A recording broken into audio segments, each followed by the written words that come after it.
What's up, you filthy flapjacks? My name is Wes, and you're listening to the Ear Coffee Podcast.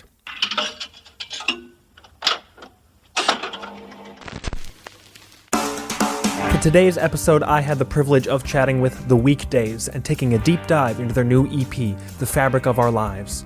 The EP is a fantastical story of a bard and a botanist and the crumbling of their relationship, balancing theatrical storytelling with deeply human emotions.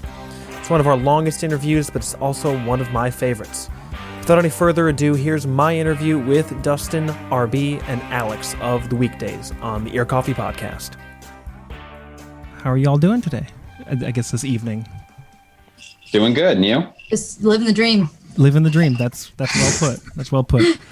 To kick things off, why don't we go in a little, I guess, whatever shape y'all are in on your screens, but just introduce yourselves and say what your role is in the band, like what instrument you play or instruments, because you all kind of do everything from what I've gathered.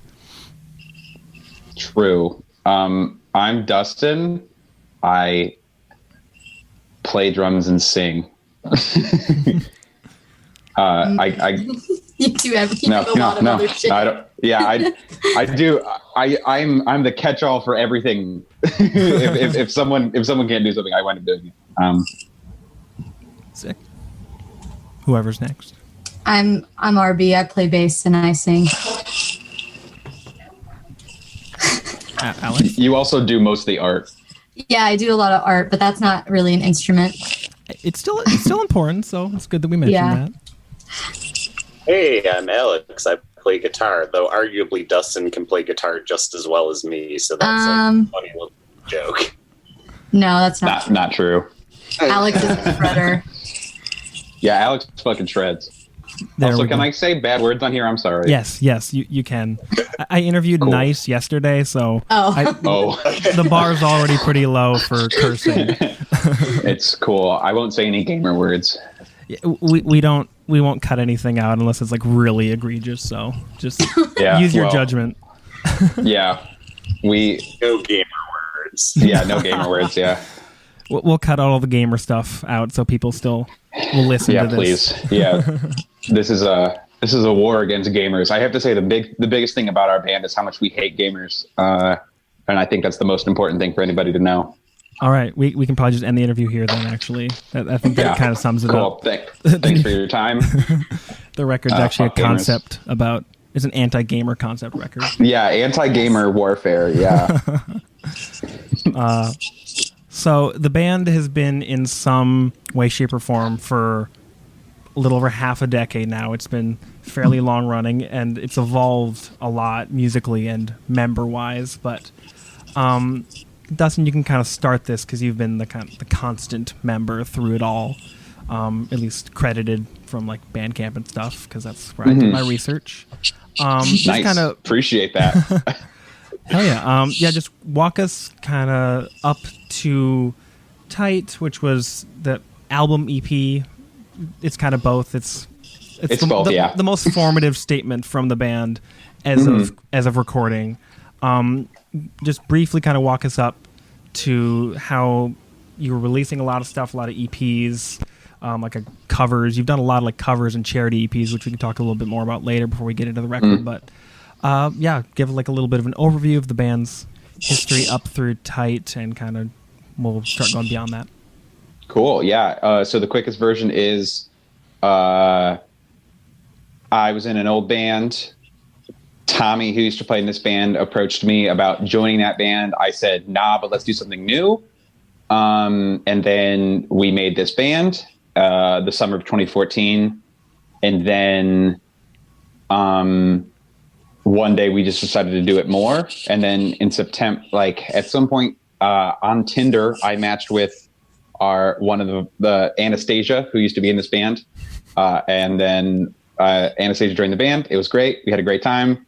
And then it was just kind of like making stuff all the time. Like we released an EP in 2014, an EP in 2015, did a bunch of random covers, just had fun.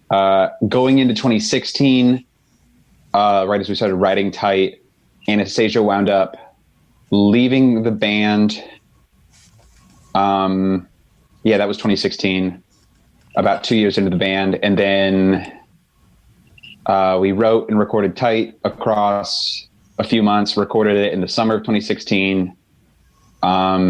Took off some time, did some stuff randomly, did a bunch of small tours, like pretty much once, like I think we started touring 3 months into the band, and a year into the band we were doing like a lot of like 3 to 5 days in that time and in the first year. And then after a year we started doing like week to 2 week to 3 week time, like tours.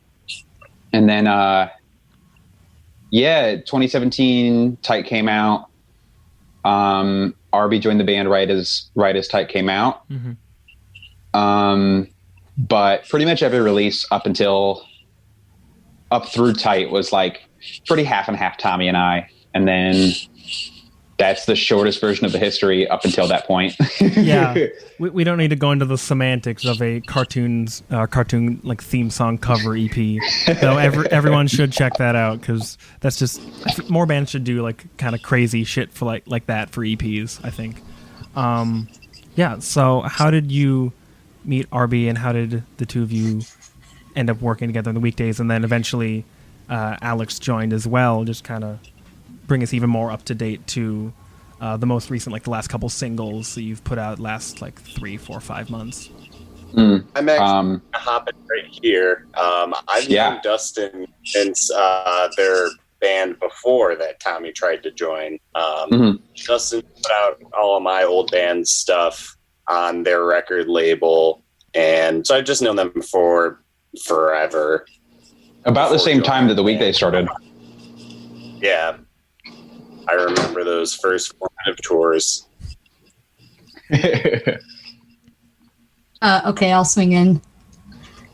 Funny enough, I've also known Alex for forever. It's kind of funny because me and Dustin both independently knew Alex before we knew each other, which is kind of interesting. Me and Alex's old band used to play together in my old band.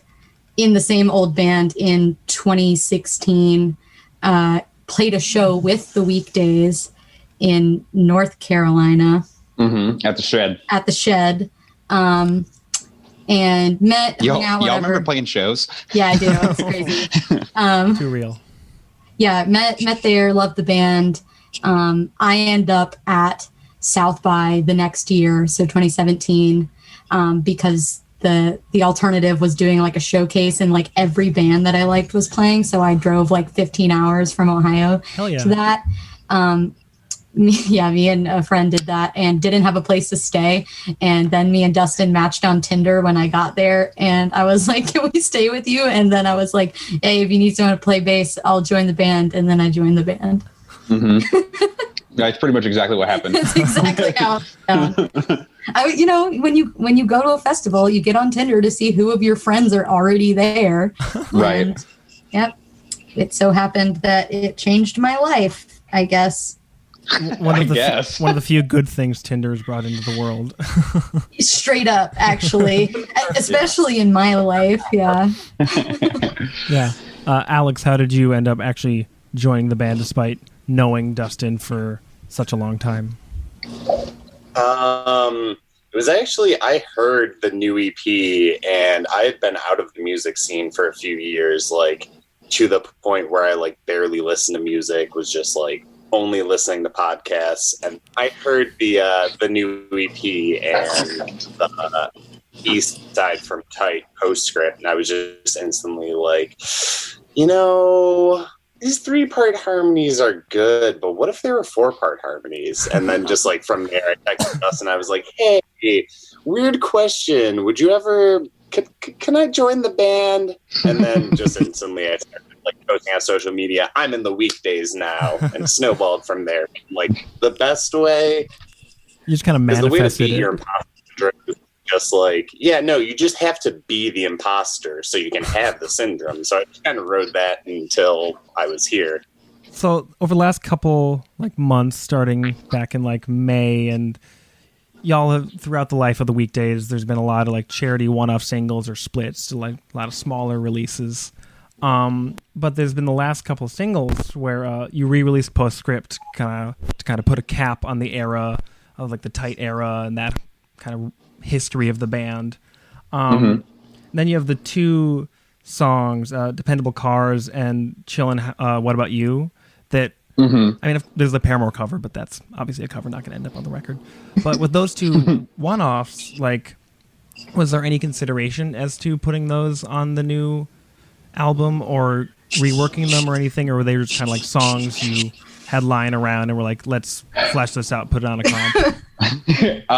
It's funny because it's neither of those. Yeah, okay. neither of those. Correct me. So the new EP was written before those 2 were written. Oh, okay. The new EP got recorded in January of 2019. Damn. Yeah, so we've been sitting on it for a minute.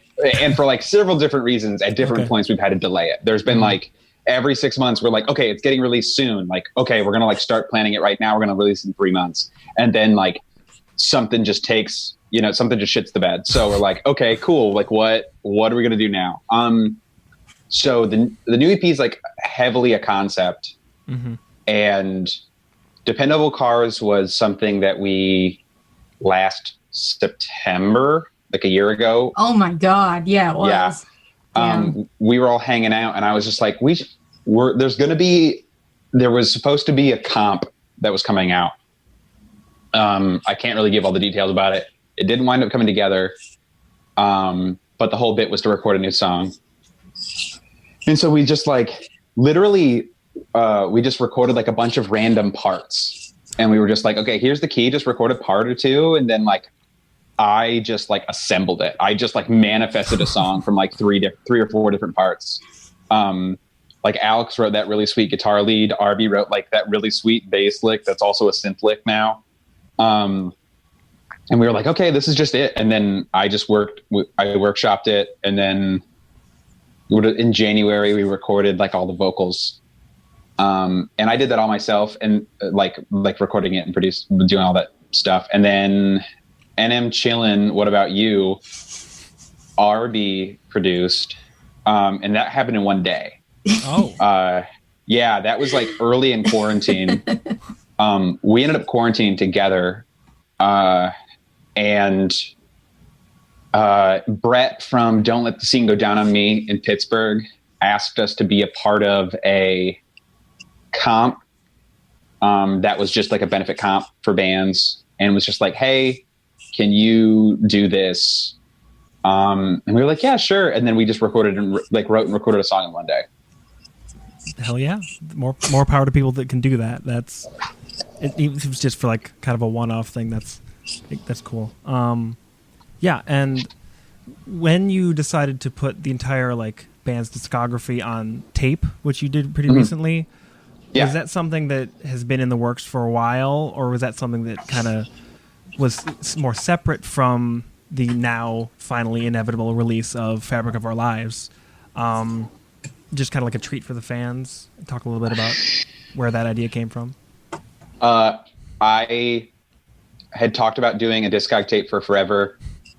I wanted a cap on the time frame. I wanted to do it actually when Postscript came out, but then we wound up just kind of releasing Postscript.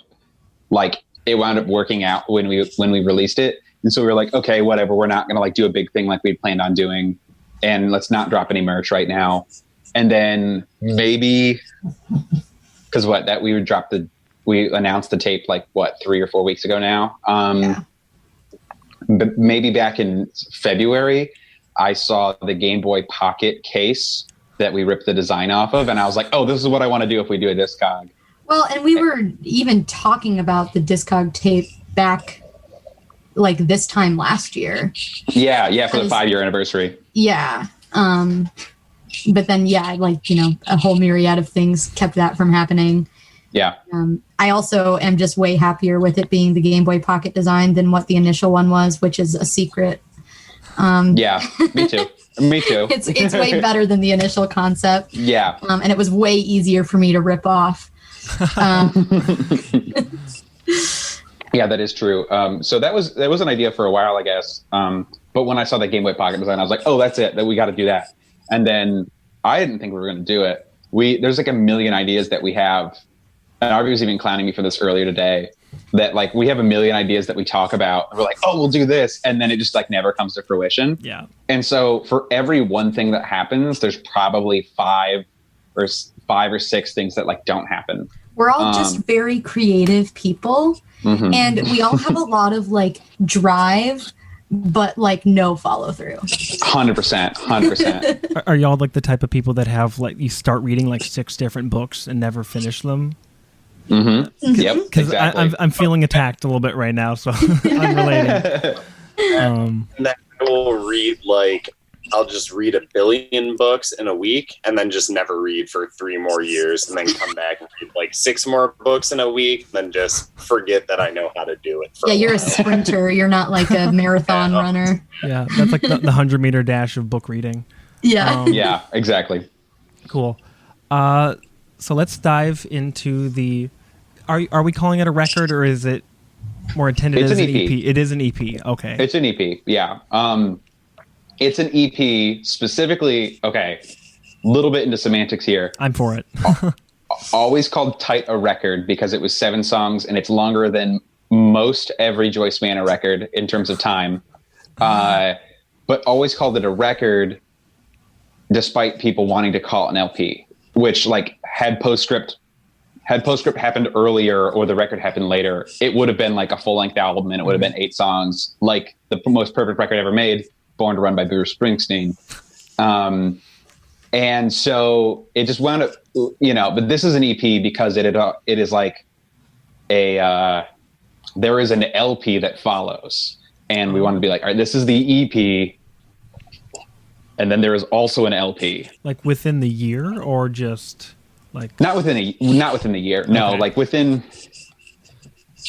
How much should I talk about this? Within the conceptual through line of this EP, there is an additional LP that is involved in the same universe and story. Yeah, with the Weekday Okay. Cinematic Universe. Yeah, Weekday Cinematic Universe. Yeah. To answer like the time frame question, like you can share as much as you want. I'm not gonna like put like pull a gun on you, like tell everything. But it's like use your discretion. If I would be very happy, and it is my goal that it comes out in 2021. Yeah, Okay. I agree with that. Everybody that we've talked to is just like, okay, maybe it just happens this time next year. We start recording for it in December. So That's it's all written then. no. Beautiful. Roughly. It's probably like 60 or 70% done. Conceptually, it's like there. Yeah, the It's concept just is there. like execution. It's like all of the basic things are there, and it's just a matter of like ironing out like the details. Yeah. Are when you all go into the studio, do you find that environment really pushes you to kind of produce and find like the things that you haven't found yet and kind of flesh out like that missing 20% or something? Or do you tend to like going into the studio or starting to record when you're pretty solid on everything, and if things change, so be it, but at least going into it you have a solid idea? Do you have a preference as individuals or as a band, regardless of I release? think for me, every release has been a bit different. So there's been like different contexts for it. Yeah. I think that there are definitely things, and especially working with Chris, that only come out because we're like working with him. And there's like, there are like pieces of both Tight and especially the new EP that wouldn't be there had we not worked with Chris. Like literally any other producer who could do an amazing job. Like you could name any of the top X producers like that would be cool to work with, but like there is a specific element that comes out with Chris. I know for the most part, like going into this EP, we had it all. We had like, probably 75% of it done. And then we like jammed some nights that we were like all in like after the studio and like solidified like Arby's bass parts and like some of the guitar leads and stuff.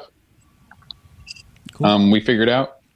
Yeah, I think like, I don't know. I'm not going to speak for everyone else, but for me, with having done being in a band, doing studio stuff all the time. It is literally the best part of being in a band. And so, but also I'm like definitely kind of like a planner. So I like to have like an idea. I like to have an idea that I'm satisfied with before going into the studio, because it's like, okay, if it ends up being this idea, I'm satisfied. But there is this like little pocket of magic that happens when you're there, you know, and like, especially in a band with this sort of dynamic, like when you're all actually together, which is not like very common. Yeah, but like there's like something magical about like being in a studio and like being there with somebody who can like kind of be like like a second opinion. I think it really makes the brain go burr, so that you like come up with something that you hadn't thought of before. And I think you always just end up with a better product if you like roll with that. I feel like sometimes people get too caught up in their like, I want to be solid before we go in. Like that's a good goal or whatever. But I think some people, they get like so attached to the idea that they had that they won't really let the thing like grow and become what it's like, what it can be. So I think having an idea is good, but it always should grow and change. That's like the whole point, like, because it grows and changes you, like as you play songs too, like the more you do them, like all of things always are going to change. And if you resist that, like you don't really grow as an artist and as a band.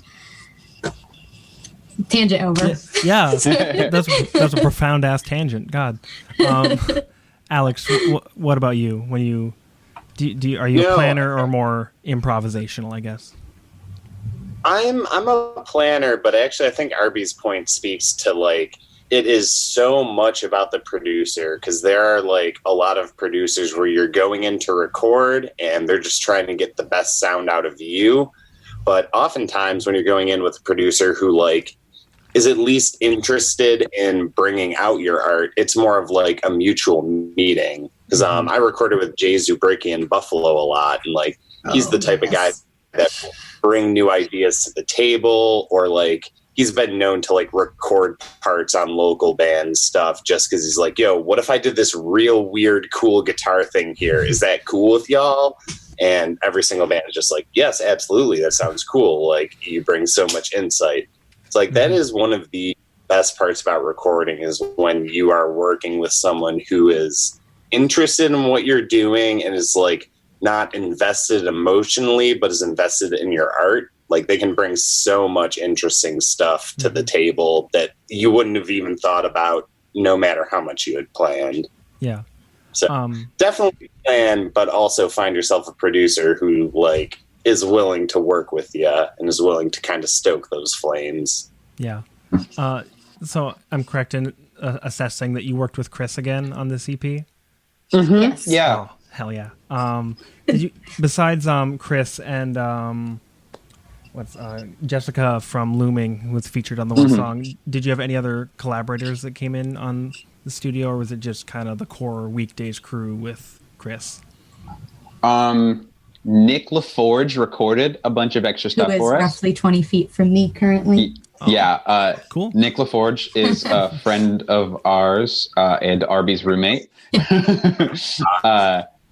who First recorded. Second.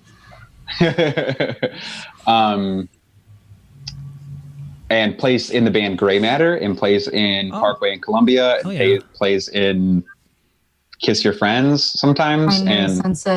Binary Sunset is like their project. So they did all of the mallet percussion on the record.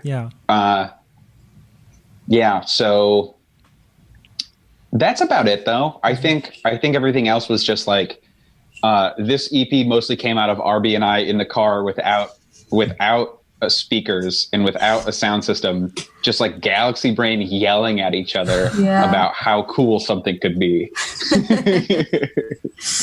Talk a little bit about how you, I guess, translated that Galaxy Brain yelling into, like, was that just like the vocals and like the melodies or stuff? Like, how did you turn something so kind of just pure, it sounds like, an unadulterated, into the songs that ended up on the record? Can I take this for a moment? Yeah. Okay, so Yeah, the Galaxy Brain yelling was less about like music in general. We were just both kind of geeking out about like story and like concept albums and how it would be really cool to do something. And then we were talking about high fantasy, and I think Adventure Time. I was gonna say we had just finished Adventure Time. And so we were both very much like reeling from that about like the scope of this like universe that was created, and how like the music in it is just like so good. Yeah. And so we just kind of started yelling at each other about this hypothetical world that we could put everything in, and it kind of grew to be this whole thing. We had all these characters, and then it's crazy because it's literally like that night where we like had the idea for all of it. We were like, and we want Jess to play this part, and it happened, which is like crazy. Like so crazy. Because like I'm fucking huge Looming stan. Dustin is too. But yeah, it's just wild. And I don't even know how it like really manifested into the songs. Then like we had like an outline of like a plot, and then like. Dustin, you can, springboard. Let's go. Tag in. So we spent a few drives yelling about everything. And then there was one day my power went out and we had to leave the house because I just didn't pay the bill because I'm an idiot. And then we were like going and being on tour, and especially being in like a DIY band, everybody's poor, so whatever. I'm not ashamed.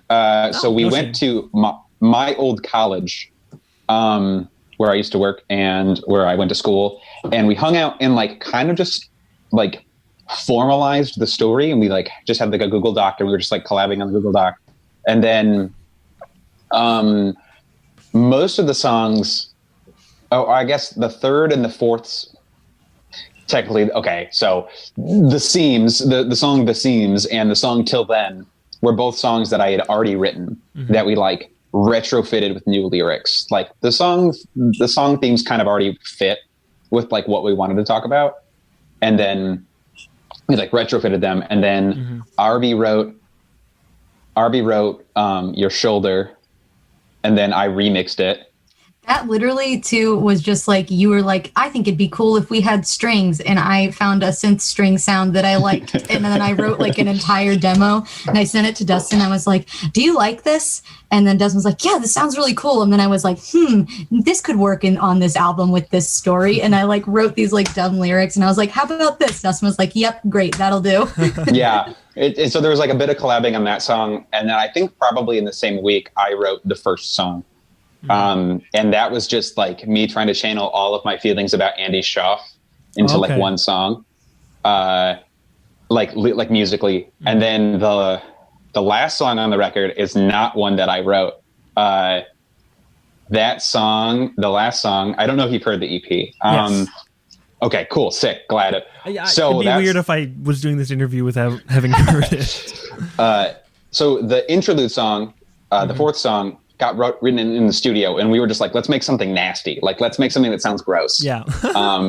And so that was that song. And the last song is half written by Koji. And he wrote that song, the first half of it, he wrote that and sent it to me one day. He's like a mentor and a friend. And so he sent me that song one day. And before the studio, I woke up one morning singing that song, and I was like, this is the end of the record. This is just it, bro. And like it just hit me, and I like texted him, and I was like, can I have this? Like, it's not a song that's released. Like, can I just have this? Can I write a second and third verse to it? And he was like, yeah, that sounds awesome. So I was like, awesome. So the music is all by him. The first two verses are by him, and then I wrote, or by them. Sorry, the two first verses are by them, and then I wrote the second two verses. Yeah, so that's the story. That's how everything got written. Roughly. So since I don't have like the premium Zoom, it's going to kick us out in like 6.5 minutes, which is why I made 2 rooms. So just we'll have to swap over, and there'll be interlude. The interview like there was on the EP. It's very fitting. Sick. Yeah.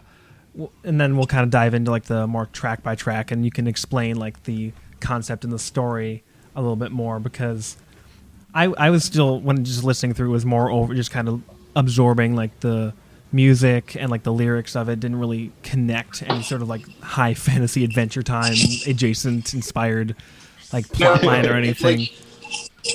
To be fair, the like first couple times, like I had to sit Dustin down and like call them, be like, hey, can you like explain this to me? Because like I get the themes, but I don't get the story. Exactly. It got written, so this is like heavily inspired by Razia's Shadow for sure, which like a record that Arby introduced me to. And that Alex loves. And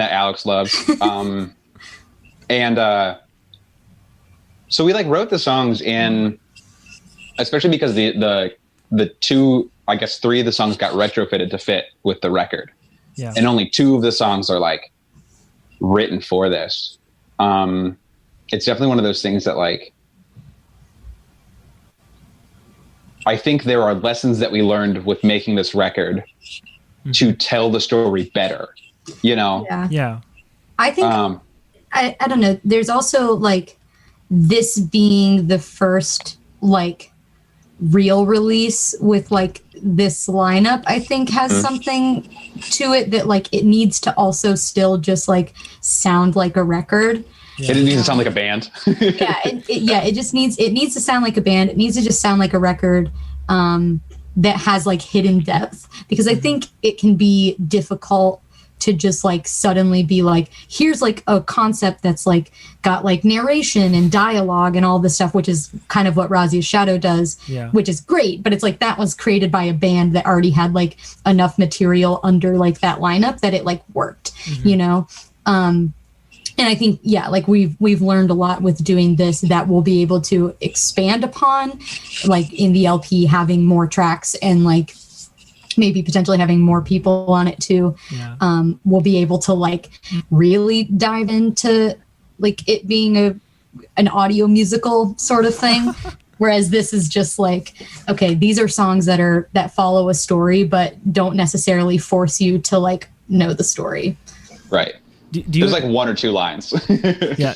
Do you expect people to really pick up on that without like, I guess maybe like either talking to y'all or like listening to this interview even? Or is it like really so hidden and almost like more rewarding for the band? And that's something that you mentioned just expanding upon for the record, the full length. Like, because that's a cool idea, but yeah, it's really hard to execute in EP fashion. Mm-hmm. I think that, well, one, this is coming out after the record announces, so people will know this. There's a book. There's a companion book.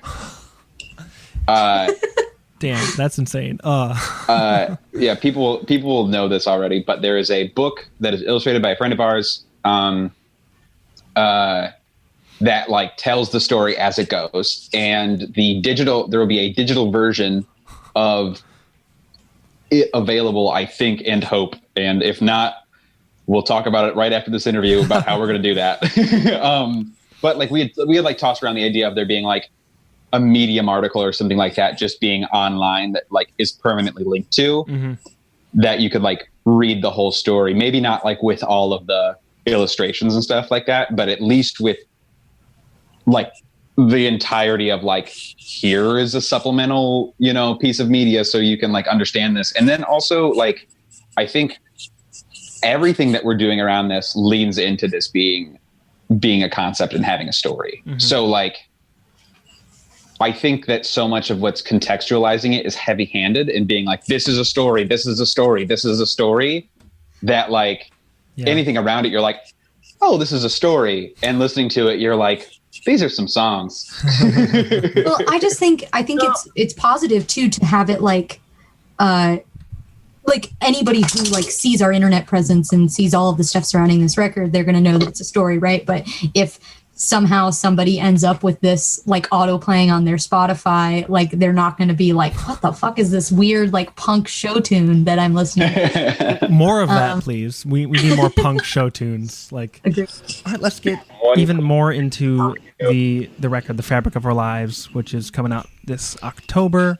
It'll be out, I think, 2 days from now by the time you're hearing this, so definitely get it when it, or like stream it, buy it, whatever, when it comes out on Friday. We're speaking this very far into the future. Manifesting positive vibes about the album. So going just a little bit right into the track by track. No One Can Live Forever is the first one. Just without any foreknowledge of like the lore or anything that we talked about before, I think it really establishes the album, like the really like kind of like the world and like the sound of the album very immediately, and differentiates it from even something like Tight, which was a little bit more guitar driven from my ears, and like with like the double vocals between you two, Dustin and RB. Just share a little bit about how that song specifically came together and how it ended up as the opener of the EP. Okay. Dustin, that's yeah, you. That's me. So the song. Feel free to get into the lore as well if you're inclined. So I had the line, "I want a divorce." That's kind of like the big. So did my parents like 3 times. Sorry. No, it's fine. My parents only once. Well, they told me it 3 different times, but it actually only happened once. So, I had that line in my head, and I was like, "That would be fucking cool." That feels like it could either be a pit call or or something like, or just like it could kind of sit in the same spot for a song. Mm-hmm. So that's the pit call of the record right before the fight riff. That was like kind of the beginning of it. And then we all really like Andy Schaaf, or at least RB and I really love Andy Schaaf. I don't know if Alex and I've ever talked about him. I listened to an Andy Schaaf record one time. I think it was the day the newest one came out.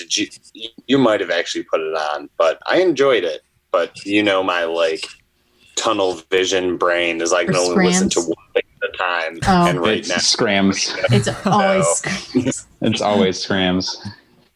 It's like Scrams and an anime opening. So that was kind of like we were talking about like the things we really like, and we wanted to do a record that was, we wanted to do a song, and we wanted to do a record that were like a little bit more somber. Mm-hmm.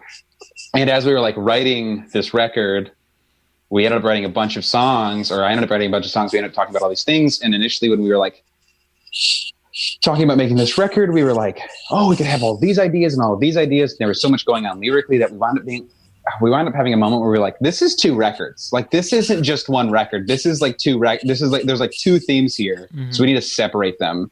And then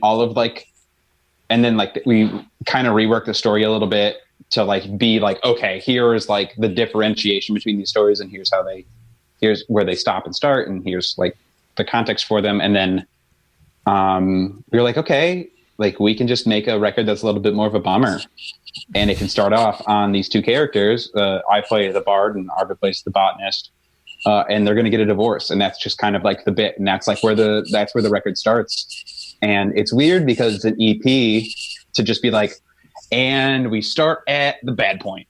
Yeah, that's bold. Yeah. Yeah. So it's just like, you don't have context. Like, you don't have context for them as characters before this breakup. And you kind of get it. You kind of get it at 1 or 2 points, and you get it through like the book or whatever. But also, like, I've never really written breakup songs. Like, that's never really been my jam. Mm-hmm. And it was interesting to write a breakup song that wasn't like me going through a breakup, and to write about like these feelings that I've had before that feel super universal, but aren't about me, Yeah. And to be able to explore that, and to be able to be like, okay, what does a fight feel like? Like, how would it feel like if these 2 people were fighting, and how do we like try to make something that's like pretty and somber, but also gets nasty and feels like you get like both, try to get like both the sad feelings of like fights like that, but also get like the nastiness. Yeah.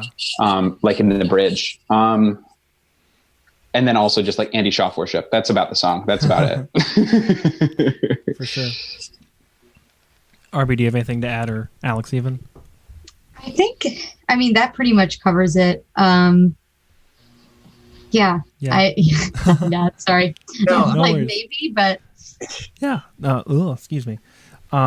Next song is... I'm sorry. Go for it.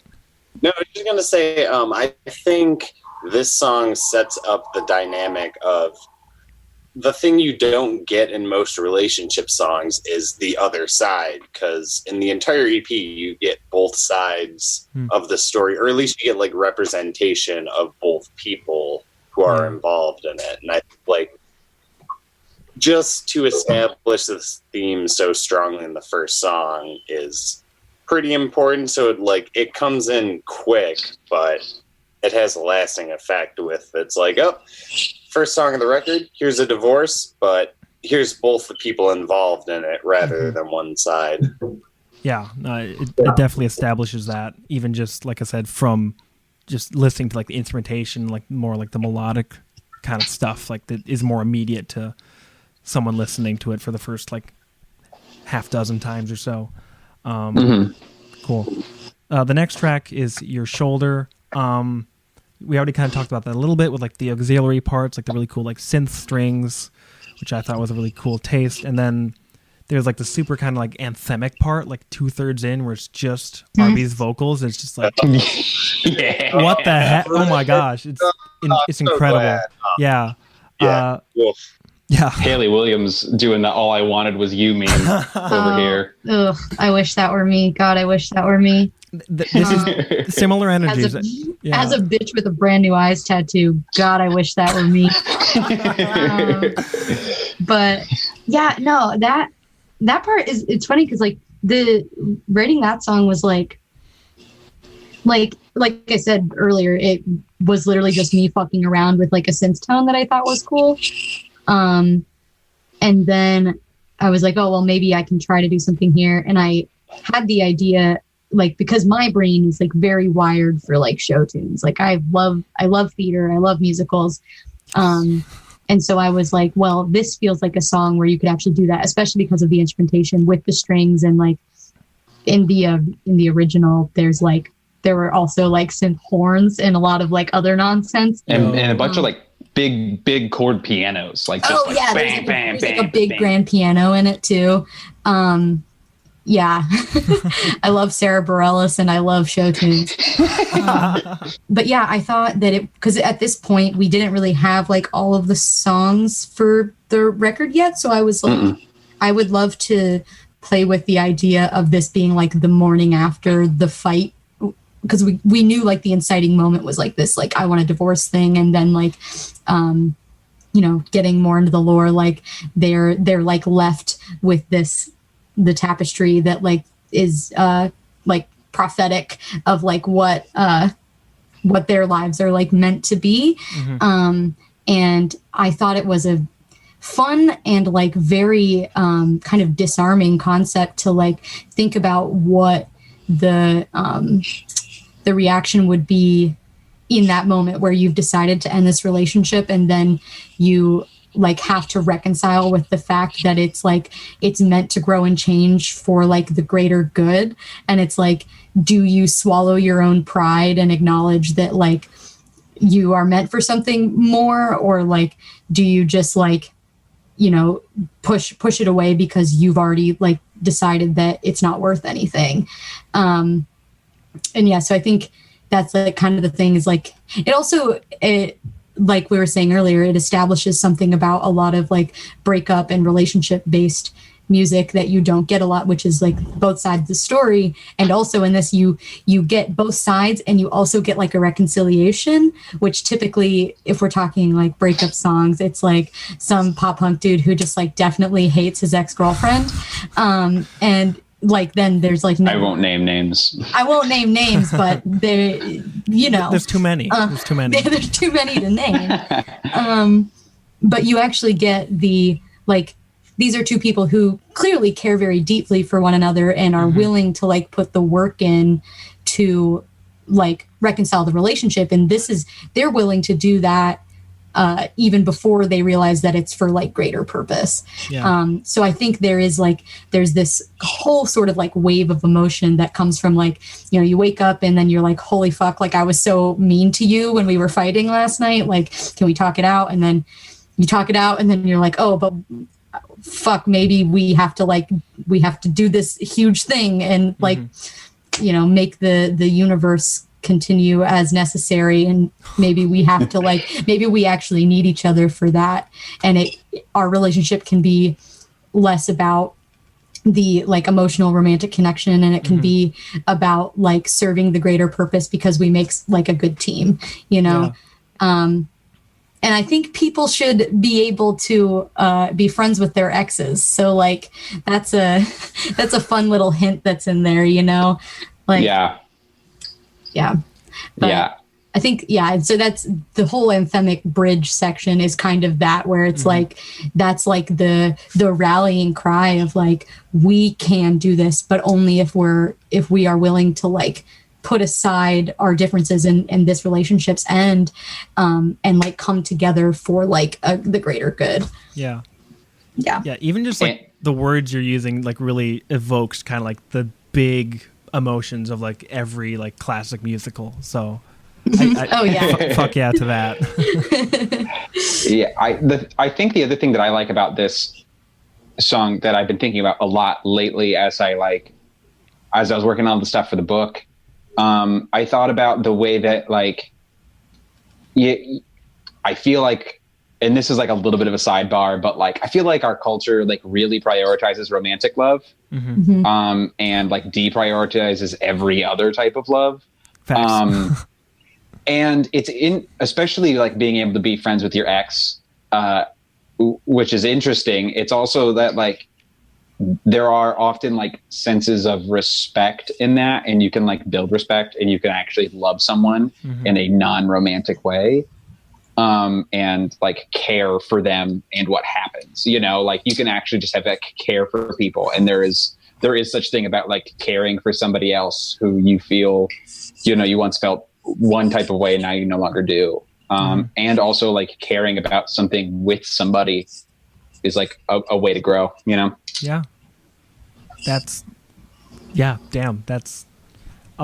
just so much to pack into one, like 3 to 4 minute, like kind of like indie rock pop song, like that has like it's so much emotion just kind of packed into that hopefully people can listen to this interview and get all those words out of it. That's what we're here for. Heck yeah, absolutely. Alex vanished, so we'll just kind of take the next step to the Seams, which has Jessica from Looming. You mentioned before that you were, when you're planning the kind of like the concept of the record, you had them in mind. How did you kind of execute that? How did you get connected with them, get them to be on the record? Instagram DMs. I slid in Jessica's DMs. I was like, and also like, I am like a very public Looming stan. And so it's like constantly me posting about how much I love this band. And like, there was one time I tried, this is a sidebar, I'm sorry, but there was one time that Dustin and I were on a drive and we were getting really galaxy brain about the 2 Looming records and how that they could be connected. And so I'm like tweeting at them. I'm like, there are all these references in the lyrics and there's like all of these like words that you use. And like, what are these connected? And they were like, no. And I was like, oh God. But yeah, I slid in Jessica's DMs. I was like, hey, we're making this record, and we just thought it would be really cool if like you played this part. And I like kind of explained like what the idea was without going into too much detail because that would have like taken up the entire screen. And then she hit us back and was just like, hell yeah, I'm super excited. And I was just like, oh my God. The whole time during that bit, they were doing like the simp fingers thing for all the listeners at home. Yeah. Oh my God. But I felt so blessed getting, like, I was so nervous, like, sending the message. And I was like, I felt so excited when we got it back. Cause it was one of those things, like, Dustin and I love that band. And like, Jess has such like a distinct voice. And it was like exactly what we wanted. So we were just over the moon that she like agreed to be part of it. Yeah. Yeah. Actually, like a dream come true. Cause like we had like thought of this character and we were like, oh, it should be like here are all of like the things that we would want out of this character, and how do we communicate all those things without somebody doing a voice? And then we were like, oh, well, Jess just do it. Like it could just be Jess and then it'd be perfect. Yeah. Like how do you communicate thousands of years of knowledge and, you know, being wise? And it's like, oh, that's just Jess's voice. Cool. Okay. Yeah. Well, what actually is the character that she plays? Called the Seamstress. The Seamstress. Yeah. So Jess plays a character called the Seamstress, who is the one that makes a tapestry and leaves it on the Bard the Botanist's porch in the first song. So the timeline kind of goes like the first song is the fight, and then the tapestry of them as kids. They're like destined when they were kids to be together. That was like what they were told, and they were like, we gotta be in love. Okay, cool, we'll get married, and they do, and they're like happy, whatever. And so when they have the fight, Seamstress comes and leaves tapestry on them. The second song is them walking to like the next morning. They're like, okay, let's go see the Seamstress. And the third song is the Seamstress explaining the whole bit. Just being like, yo, you're destined to live forever. And you can choose to accept this. But you can only see each other 1 hour every year. And you have to be in love. And also my husband died 200 years ago, which is why I'm passing it on to you. This is such a musical. I love it. This is the Cliff Notes version of this. Yeah, this is the Cliff Notes version of it. So, I'm imagining like a drunk history of this, though. This is the drunk history of it. Basically, the seamstress shows up and she's like, "You guys, you gotta record and keep time because I'm like getting old. Also, my husband died." Yeah, also my husband died. Yeah, which was the character we were going to have on this, and we have somebody slated to play the character called the Clockmaster. We have somebody picked out, but who's already agreed to it too, not just somebody that we're just like skeeving over here. Ice Cube, if y'all hadn't heard. Ice Cube is going to be out. Ice Cube. Yeah, the album's actually going to have like hardcore 90s hip hop beats.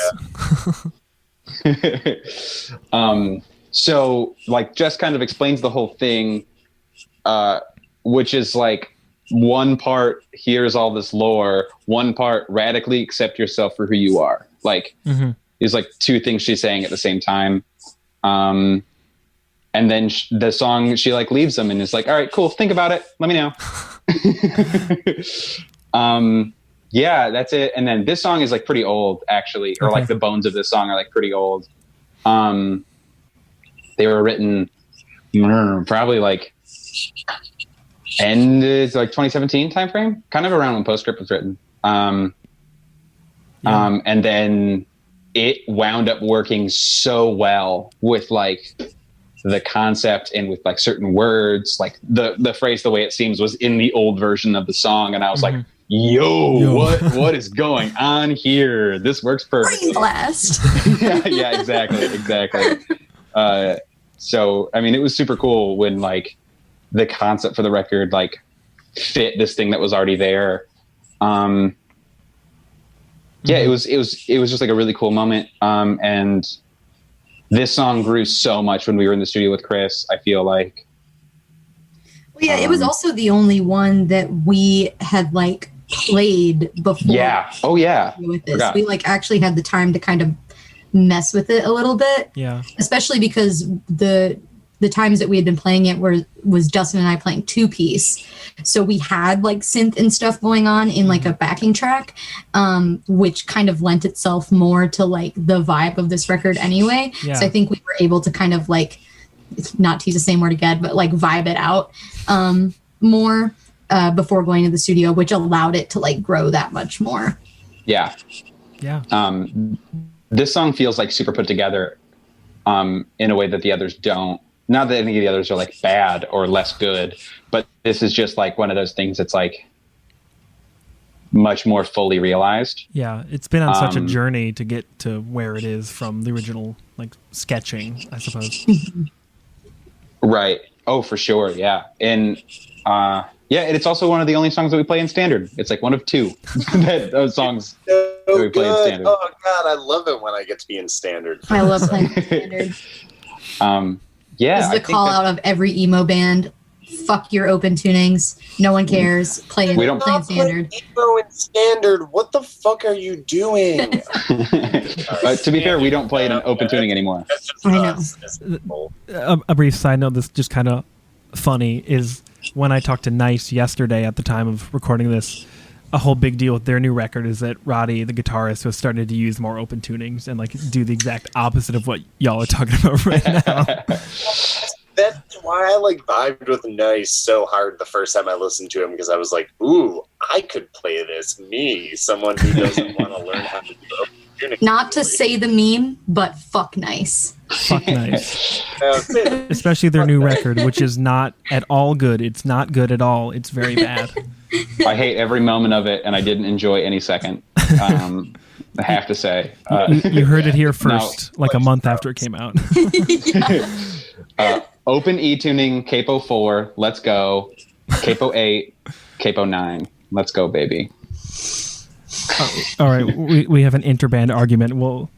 Let's avoid that. The next song, do you have a name for the transition track yet? Because on the SoundCloud link, it was just untitled transition. I was like, I hope they have a name. It's called Intermissing, which we did. RB did a bunch of research while we were on a Discord call, because all of our band meetings are in Discord.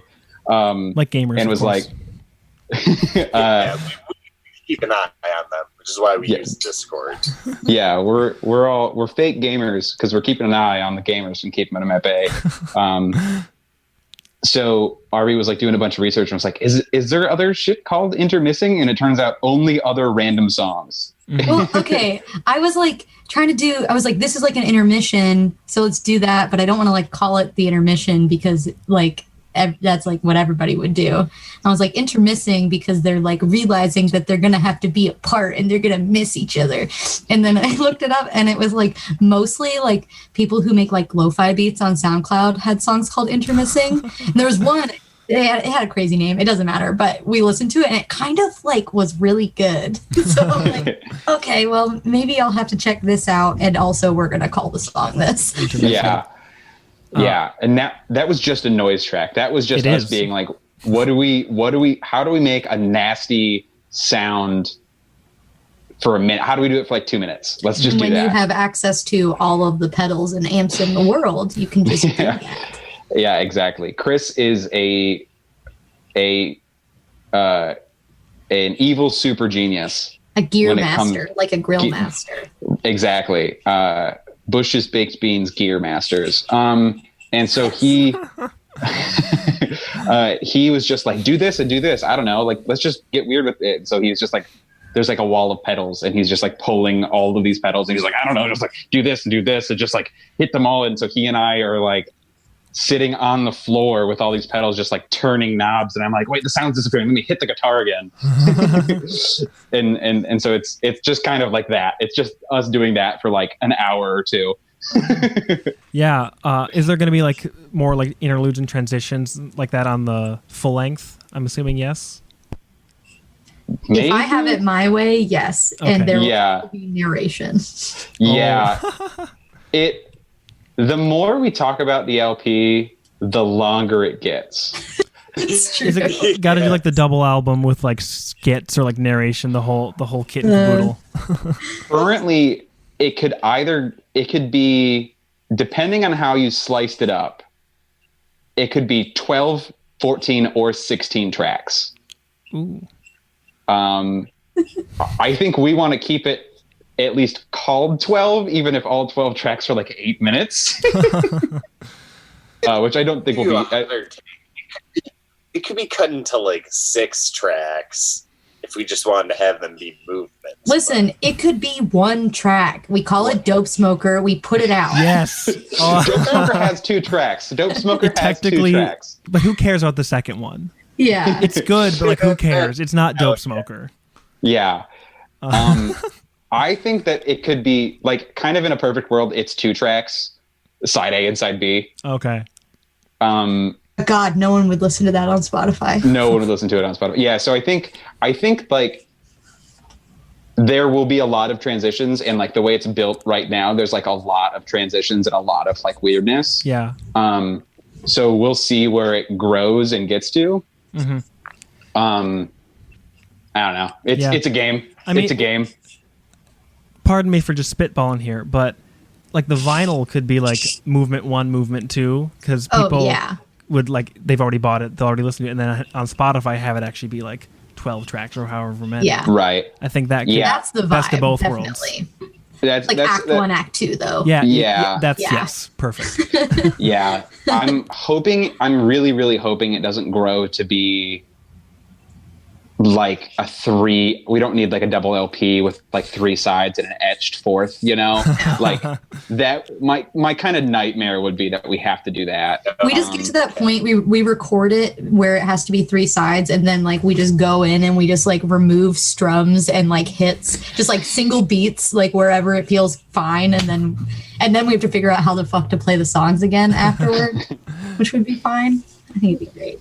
Brief heads up, we have almost reached the end of a second call, so I'll probably make a third, but I want to cover, before we do that, Till Then, which is the next song on the EP. It's got like the heaviest section on the record, kind of towards the end, before it kind of gets back to being like the more like vocally led, more beautiful parts.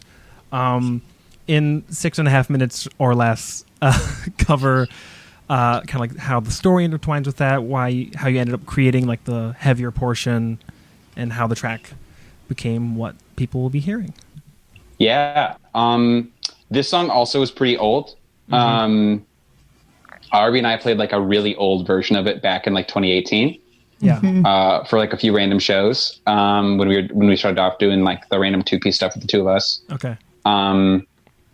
It grew and grew and grew and grew and grew. I think I wrote the beginnings of it at the end of 2017, like lyrically. Like the first 4 lines, I think, are like pretty old. And then the transition in it to get heavier and to get more aggressive was to transition to the sound of like old Weekdays / like whatever's going to be next. Yeah, like the punchier kind of guitar stuff. Yeah, and so it was just, so in the last chorus and in the bridge, there's no acoustic guitar. Mm-hmm. And across the song, it gets less and less and less, and there becomes more and more and more electric guitar, which is on purpose to like transition the sound. And the snare sound changes in the middle of the song too. Okay. That signature snare sound. Yeah, so the whole EP does not have that sound except for the end of this song. Like, to be fair, we used a different snare. We detuned the hell out of it and used a big fat for the entire record, and then switched sticks. And the end of the record has that sound. So yeah, we had to. But yeah, the whole idea was to make it end more aggressively, and to have this like moment of self-reflection before you go into the future of like what these characters do. Okay. And for them to have, I guess for lack of a better term, a come to Jesus moment where they both like kind of recognize their faults within themselves. And I think, and it also kind of it was kind of me wanting to work against like the pop punk song again, where like so often in like breakup songs, and when you talk about breakups, people will talk about like, oh, like you were the one who wronged me, or it's very did binary, this, whatever. Yeah. And I wanted it to be that maybe both people could be wrong and right. And I didn't want the bard to be the hero of the story. Like, despite the bard literally being like the main narrator for the record, right? And like canonically in lore, this is something that the bard made, because that's part of the bit of them becoming the bard. They have to record time, and the way they record time is by writing songs. Part of that was like not making the bard the hero in the same way, and for it to be like this fleeting moment, and for the bard to have to like make good on all the mistakes, you know? Yeah. Cool. We have about 3 minutes left. Alex or Arby, anything to add about Till Then before we go to part 3? Kind of piggybacking on to do the Zoom call thing and say, piggybacking on what Dustin said. No, I think deconstructing the idea that there has to be like a hero in the story, because that's not like real life. As much as I love fantasy and I love there being like a hero with a great purpose, like that's just not reality.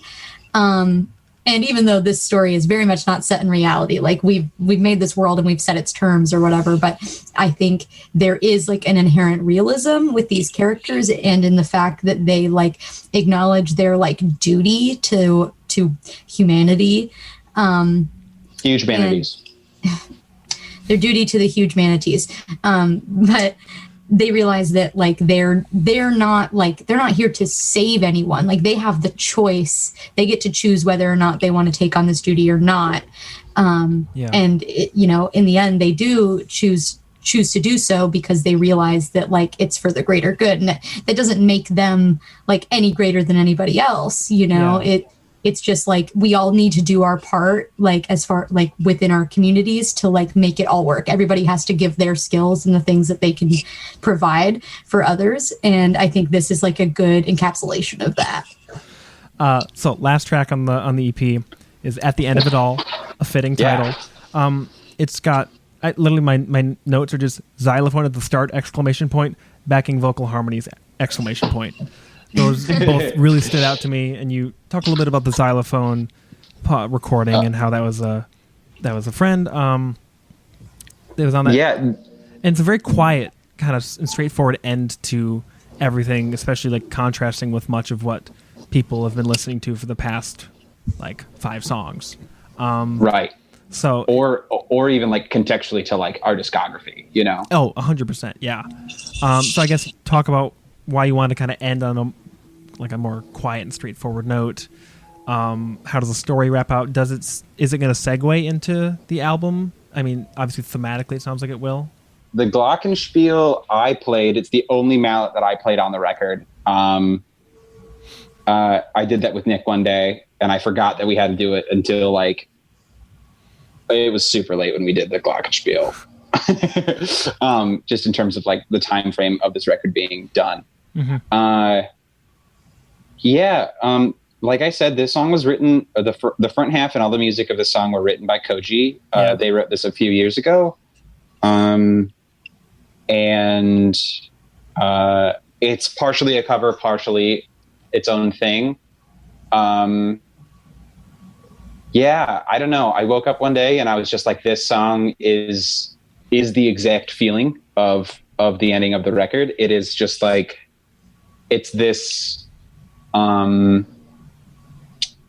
even though you know it's bad, you wake up every day and you work towards making things right. It's like how I feel about everything politically going on. It's like the whole world's fucked and it's all burning down. And we are in an ever increasingly fascist country in the fascist world. And you know, every day you got to wake up and be like, okay, we're like going to work against this. Like, there are like a lot of ideas that I think about a lot in like the, futility of things, and like having to believe that things get better, and having to believe that like things can continue, and having to believe that like maybe things can get better. But everything always gets worse at the same time in different ways and in new ways. Like, you would think that the world would be better off, but social media is here, and guess what? You're an ad machine now. like shit like that. So like it's kind of like all these ideas at once, and it's also like literally like the end of a breakup and being like, whoa, like how do I deal with this? Like I see this on the horizon. I see this happening right now. I see it in my past, and I'm like, how do I deal with this? Like what, for the times I feel good, and for the times I feel bad, and for the times everything's okay, and for the times everything's fucked. Yeah. Like, what do you do? And what do you think about? Like, how do you even like continue? Right? Like the impending massiveness of how do you handle these things internally and externally? Right, and this song, I think, captures that in a really interesting way. One, it's not my words, so I feel a little bit better about it, or at least the beginning, and I think that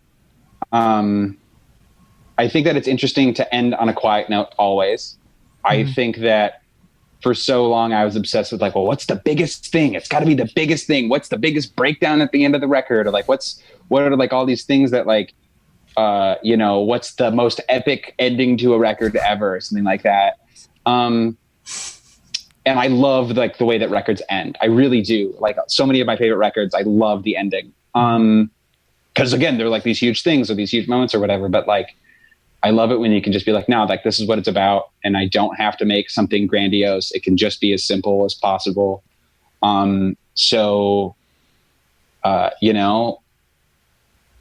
It wound up being this song, and it wound up being, we wanted the Glockenspiel to play the Bard's theme at the end, because like you've finally gotten into this character being like a real character, and this character being beyond the context of this, and to set up the next record, and for it to be like, okay, now this is the Bard telling the story. Like for so long, for like the rest of the EP, it was like these two characters conversing, and now it's like I'm a storyteller. Now it's just like, okay, we're like going on, and I think it like recontextualizes the Bard to be like, okay, I'm doing my job now. Yeah.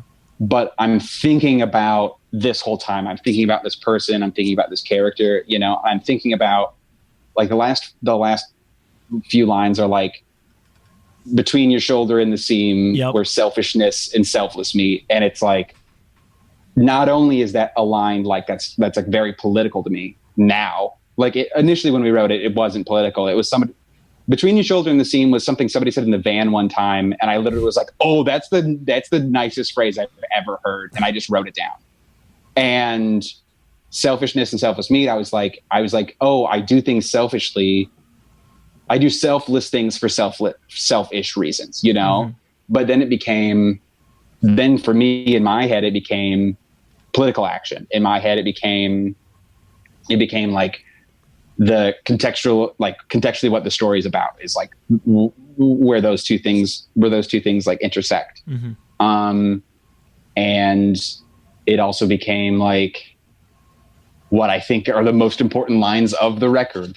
Yeah, I was going to mention those, like, if only just because of like the line, you're like between your shoulder and your seam, just like the references to the prior stuff. It adds to like the kind of cumulative feel of the closer, even if it isn't like this really massive, big album closing moment that you can just like, you might think of as a more traditional like album closing moment.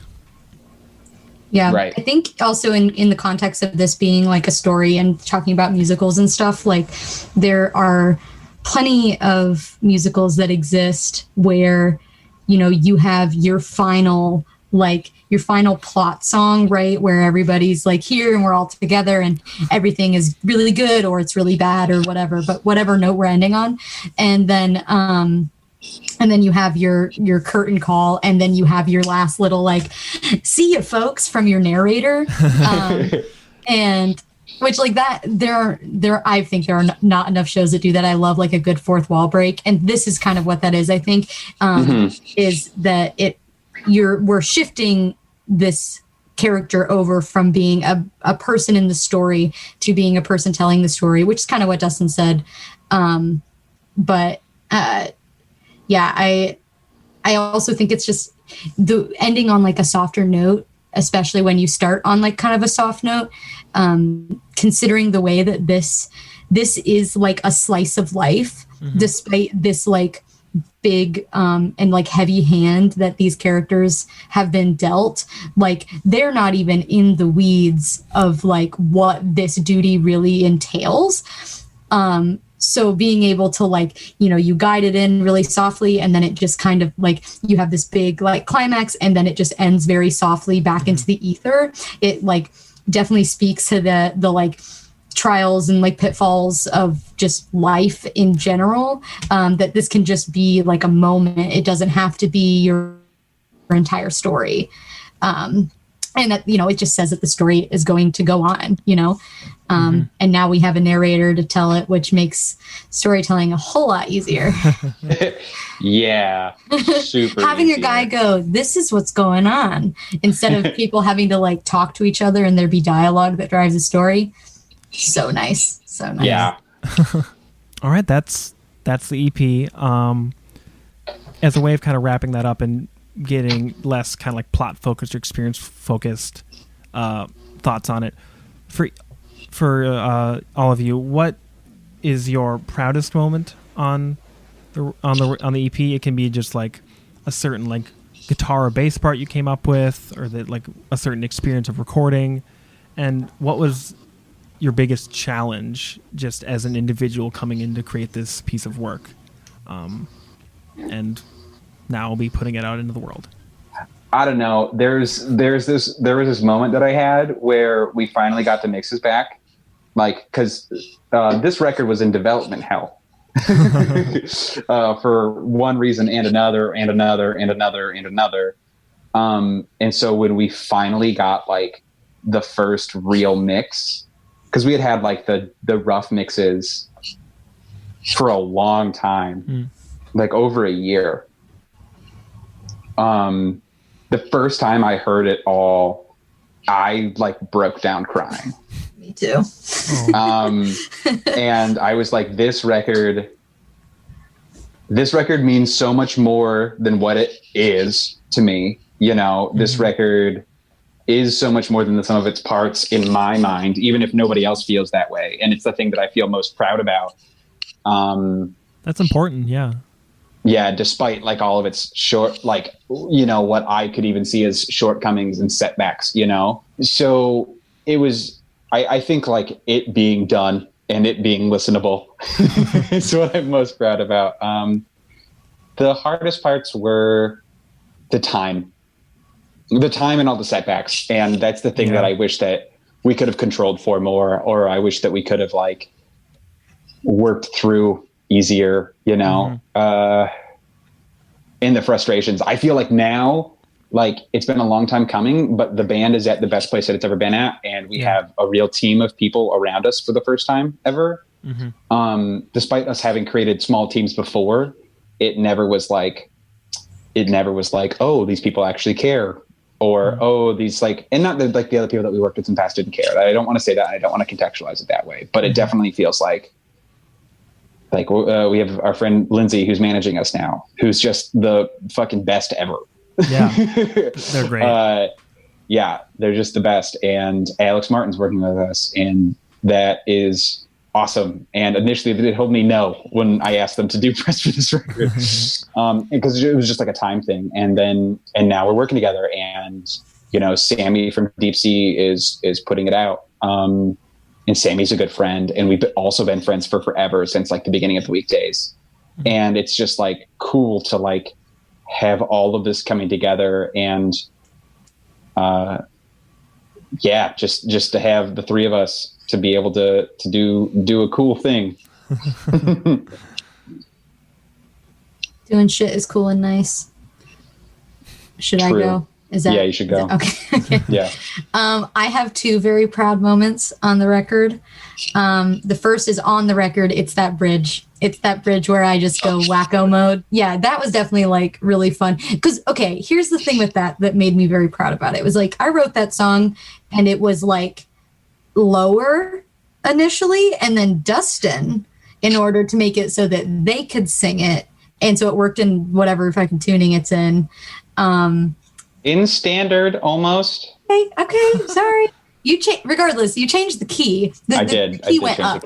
And so like we get in the studio, I'm like, oh fuck, I'm gonna do this vocal, and it's like way higher than I had written it. And so I was just like fucking pushing it and just like, I was so exasperated, but it sounds really good, so I'm happy about that. Chris freaked out when he heard it too.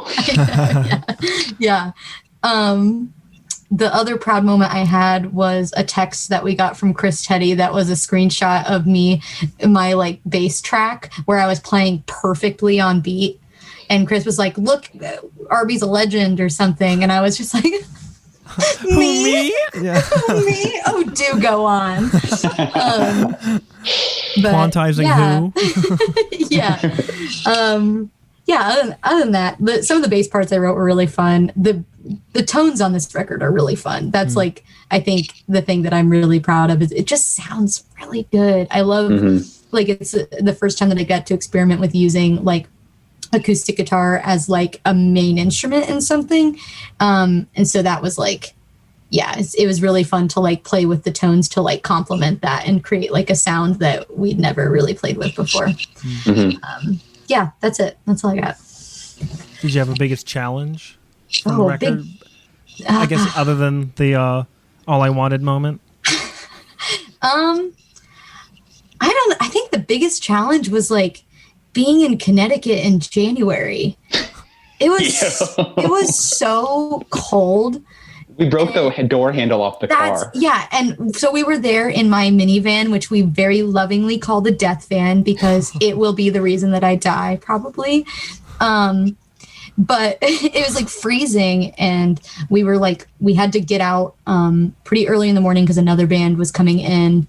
And so we were like packing the car, and Dustin went to open one of the sliding doors of the van, ripped the handle off. Because they ripped the handle off, they slipped on the ice and like ate shit. And it was like, oh my God, it was so rough. That was probably the biggest challenge, was just like being there and being in this shitty car and like,